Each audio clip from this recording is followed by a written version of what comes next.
Yes! Here we go, guys. Welcome to TPL Live. It's your boy Dives, Mr. Crockpot on Twitter. The Sixers got the W tonight, 118-111 against the Charlotte Hornets. Their third W against the Hornets this season. They moved to 6-5 on the road, 16-6 on the season so far. Joining us today is my man Justin. You know him on Twitter at J_Persichetti. Justin, what's up, man? Listen, you can't go wrong with a Sixers W. I mean, obviously, it's against the Hornets. The Hornets? No, Hornets. It's against the Hornets. So, realistically, you can't really say much for it. It's not like you're saying, okay, we're even more of a contender now. But I'll tell you what, the Hornets tried to make a push at the end there, which kind of surprised me. Yeah.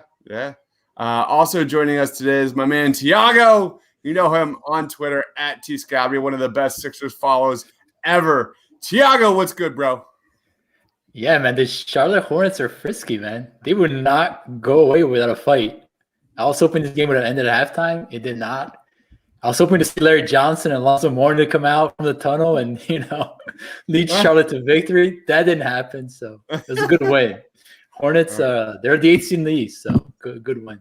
Yeah, they're a much better shooting team than I ever imagined, despite the Sixers kind of rolling them over these 3 straight games. So today we are talking about our top takeaways. We're going to grade today's performance and name a player of the game.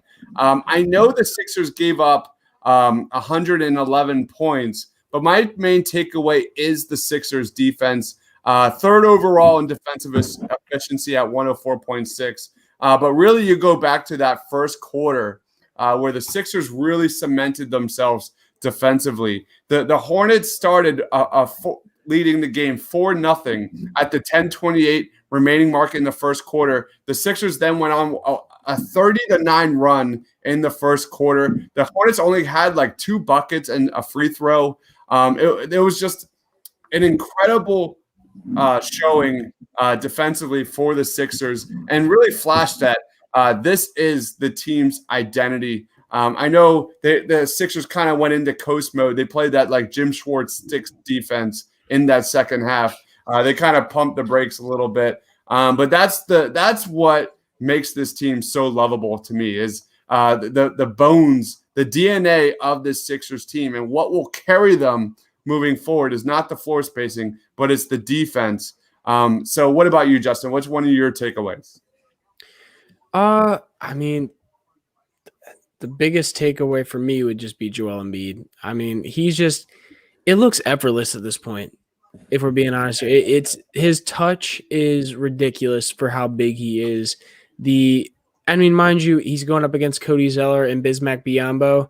Neither of them known to be some insanely good defenders, but just the fact that he is able to, he's a walking 30 and 10 pretty much now, which it used to be he was a walking like 20 and 15, like 20 and 14, that range.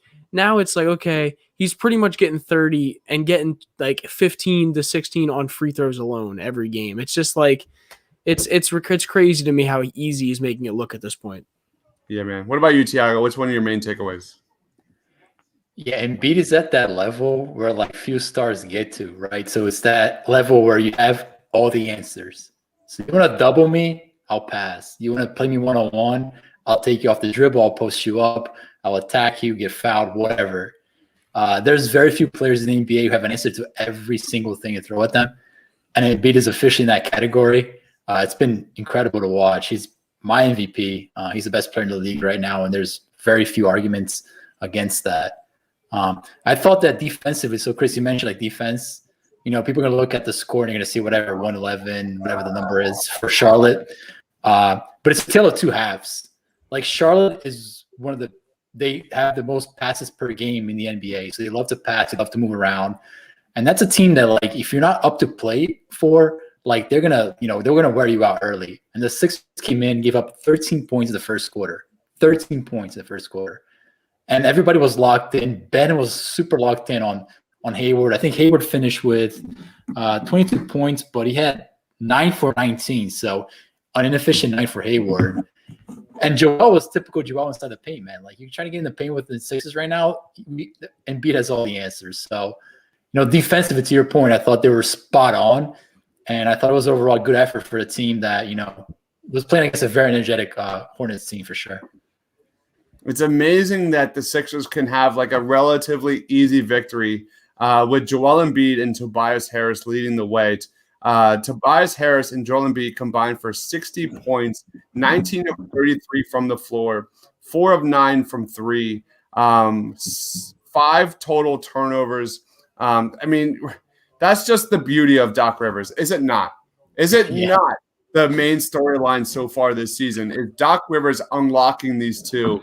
Joel Embiid in MVP form, Tobias Harris in all-star form, 40% three-point shooter, just dominating the true shooting percentage and pretty much all stats in the catch and shoot. The ability for Doc Rivers to put these two in better positions to succeed is the number one storyline moving forward. And the fact that you have these two playing outstanding defense next to Ben Simmons is a plus. So any other takeaways, guys, before we get into player of the game? Yeah, it's having defined roles. Sorry, Justin. But, no, you're good, if you're Tobias Harris, like last year, you were doing the little dribble, run around nonsense. This year is catch the ball, shoot, man. Danny Green, run to the corner, wait for the open look. Seth Curry, wait for the open look. It's much more defined than it was last year. And I'll give Doc Rivers credit. I didn't think he could be that kind of coach this early for the Sixers. And, once you have that type of mindset, I think players thrive off that. And the Sixers, man, like, they're balling out as a result. So give Doc Rivers a lot of credit for this early start. Yeah, and can we talk about Furkan for a second? Yeah. Talk about Furkan's defense. Look at that. Like run. I know Dibe's talking about it a little bit during the watch party, but that strip. Who was it that he stripped? I don't even remember who it was. But he had a strip steal in that like second quarter, I believe, right? Yeah. I mean, listen, he's looking like a boss on the defensive end, man. Looking like a boss. I think I'm gonna be honest with you. Now this might be. I don't think this is much of a stretch. So Furkan Korkmaz, starting small forward. What do y'all think?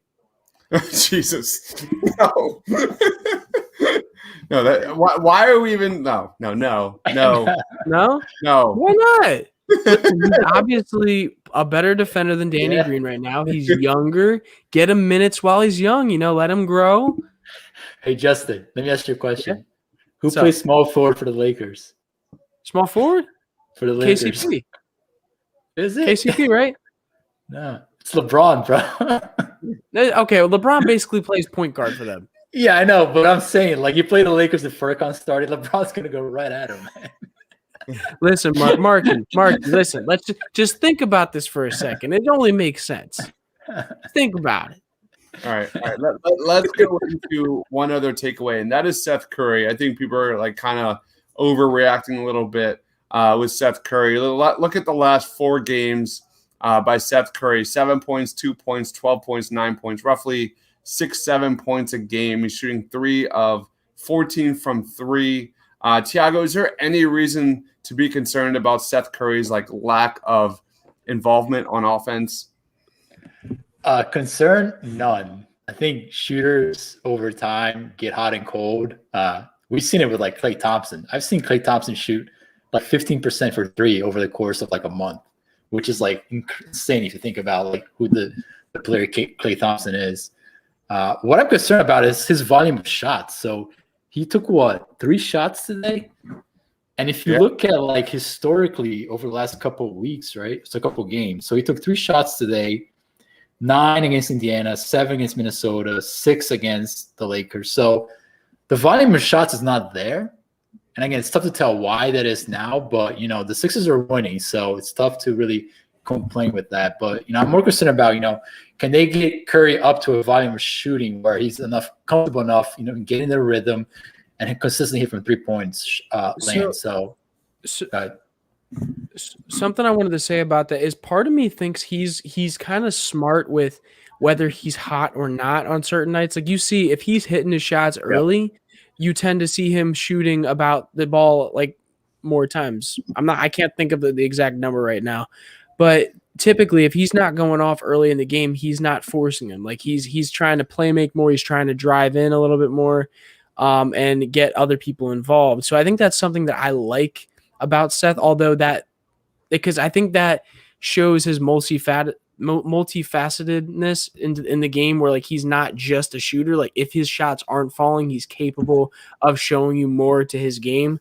But I do agree with you in the fact that they do need to get him to be a little bit more consistent and keep his shots going, because when he's shooting, this team is unstoppable in my opinion.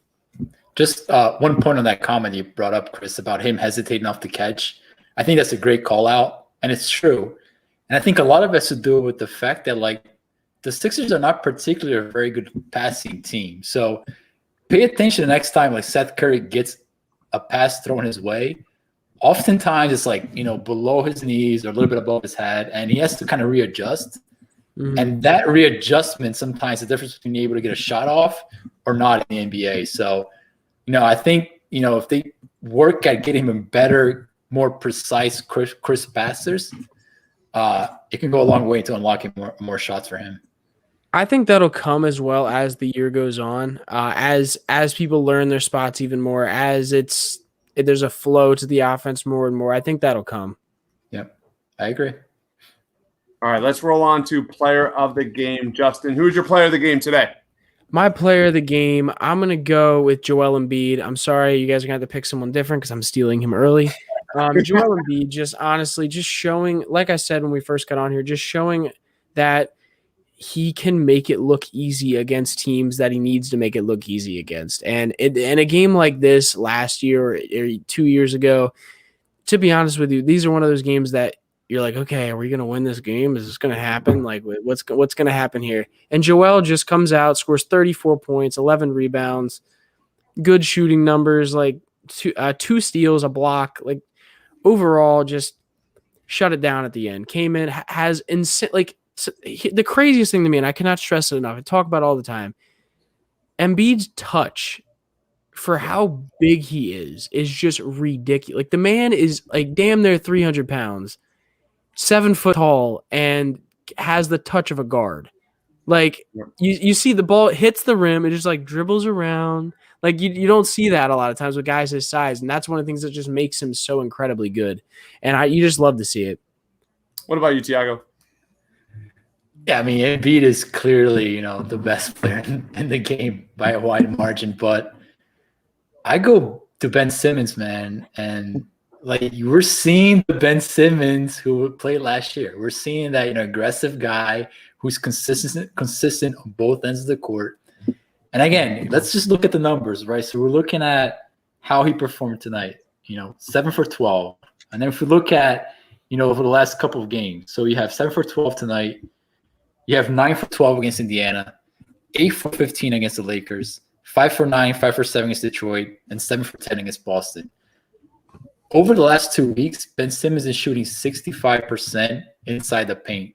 That is the highest percentage of any player shooting inside the paint over the last 2 weeks. So we're seeing Ben Simmons slow down, finish with a higher consistency that we saw last year. The last couple weeks. So, the Sixers, for what you expect of Ben Simmons, I think that, we're slowly getting to that level of consistency. And I mean, when you get to that point, I think Ben is at that all-star level. So tonight was just another good Ben Simmons game, especially when Embiid was out. So in that third quarter, when Embiid sat on the bench, he had a good run with Dwight, which really helped the Sixers kind of seal the deal. So props to him. I'll go Toby. Tobias Harris, 26 points, 8 of 15 from the floor.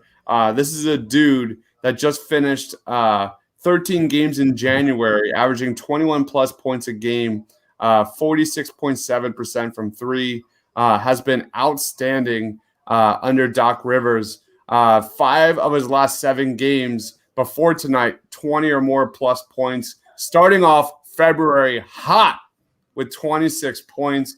Tobias Harris, man, like you said, Tiago, during that post-game show, worth every penny, man. This guy is an all-star, and he deserves every single moment that he's getting because he took a lot of shit from Sixers Twitter, and he has arrived. Tobias Harris has arrived. Justin, how would you grade tonight's performance? I think overall, probably give it a B plus. I mean, you come away with the win. It got a little shady at some points in there where I was like, are they really going to let them come back right now? Is this happening? I mean, in the beginning of the game, I called a blowout, and it did not end up being a blowout, end up being closer to what Dives was saying. So overall, I think B plus. I mean, they got the W. They handled their business, but wasn't the cleanest W, especially against a team like the Hornets, who are short Terry Rozier and PJ Washington. Yeah. Tiago. Yeah, I give it a B plus. I will say this: the second unit again, Dwight and the bench unit, they did not have a good second quarter, and it was against a lineup that had Miles Bridges at center. If Miles Bridges is your center, you gotta freaking destroy that lineup, dude. The guy's like 6'5", 6'6", and Dwight was doing the freaking nonsense, or he's like offensive foul, missing at the rim. It's like if you're not eating a guy who's 6'5", then what is your role with the team? So I hope the Sixers figured out something wrong with that second unit, but outside of that, I thought they were pretty solid. Yeah, I think a B minus on my end is pretty fair. I thought this game was going to be closer, but because how many times do you see a team just blow out a team 3 straight times, even though the Hornets haven't beaten the Sixers in like 13 games before tonight. So the Sixers started out really strong in that first half. I was hoping that they would really just go for the jugular in that third quarter, and we would get some fun Isaiah Joe time there. It didn't happen, so I'm a little disappointed on my end. That didn't happen, but overall B minus performance. This is just I love that the fact that we're sitting here, giving the Sixers a somewhat okay grade on a game against a team that's 10-12, and Tobias Harris and Joel Embiid went off. So this is that prototypical trap game where years past they would have really kind of not showed up for this game and probably got the L here. Instead, we got a relatively easy win moving forward. So the Sixers move on to 16-6. They take on the Portland Trailblazers tomorrow night. Although I believe that the Blazers have a lot of people out, right, Justin? Yeah, I have a list of that if we want to talk about that for a second. But one thing I did want to say quick to really give the Sixers their props is that we went 3-0 on the road. We had a three game road trip, and we got all of them. We swept on the road right there, and I think that's important. Like the fact that this team can rally together on the road and do that. I mean, you would not have seen that last year. We would have dropped at least one of these games, especially being that Indiana and Charlotte were. I mean, Charlotte, I wouldn't call it close game, but Indiana especially was a super close game, and you're without your superstar. That's a game typically this team drops. So I think that's really impressive, and I just want to talk about that for a second. But yeah, we can get into the Hornet at the next game and against Portland. They do have a good amount of players out for that game. So here's the look on that. All right, I'm screwing up. There it is. So as of right now, Damian Lillard and Derek Jones Jr. are both questionable for tomorrow night's game. Nazir Little, CJ McCollum, Yusuf Nurkic, and Zach Collins are already ruled out for the game as well. So obviously that is tough on Portland's end. Offensively, that's their 3 best offensive players. Now, obviously, Yusuf Nurkic has been out for a while now. CJ McCollum has been out for a bit now as well, but we'll see what happens. I mean, that's one of those games that if Damian's playing, they still have a chance. You still have a chance to win that game. If Damian Lillard is in the game for a team, you still have a chance of winning, in my opinion. He is insane. But the problem I think is going to be for them, the problem I think is going to be for Portland is they have like no bigs. Like, who's guarding Embiid there? That's a mellow night tomorrow night, man. Check in for that. It's gonna be turned back the clock. Carmelo taking 35 shots, man. You gotta love it. It'll be a and this is definitely, obviously they're not the same player, but Tobias Harris, the way he plays reminds me somewhat just like of the quick pull ups and the pull ups from three. Like, they have those like pretty quick releases. Like, that's, I don't know. How many? There were a couple plays tonight by Tobias Harris where he is just so in sync, so smooth, so in rhythm that it just like, how many did I not say it, Justin? Like, he would get like a turnaround pull up J, and I'm just like, I just want to cry. Like, it's amazing how different his game has been taken to the next level under Doc Rivers. Yeah, Chris, go back to that like game winning shot against the Lakers.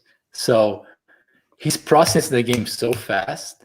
Like, if you turn back that last play, like LeBron is like running right at him to double him, but he's able to get that shot like really quick and really fast, where LeBron doesn't have the time to contest. Last year, he would have taken that extra dribble or that extra like pump fake, and that shot would have never happened. So if you want to understand, go ahead. No, you're good. Go ahead. If you guys want to understand like what's happening with Tobias, like, he's processing the game so much faster. It's been an incredible change. Yeah. All right, guys, let's wrap it up. Plugs, man. Tiago, lead us off. So I'm writing this week about Luka Doncic. Doncic. Yeah, whatever. He's a really good player, but he has some like, laziness to his game that I'm observing. So, he's playing a little bit like James Harden off the ball, except he's not James Harden. So, understand what that looks like. Make sure to check that out. And I still got to figure it out what I'm going to write about the Sixers this week. I know the Sixers had a phenomenal game against the Pacers where Thibault played some insane zone defense. So I might write about that this week too.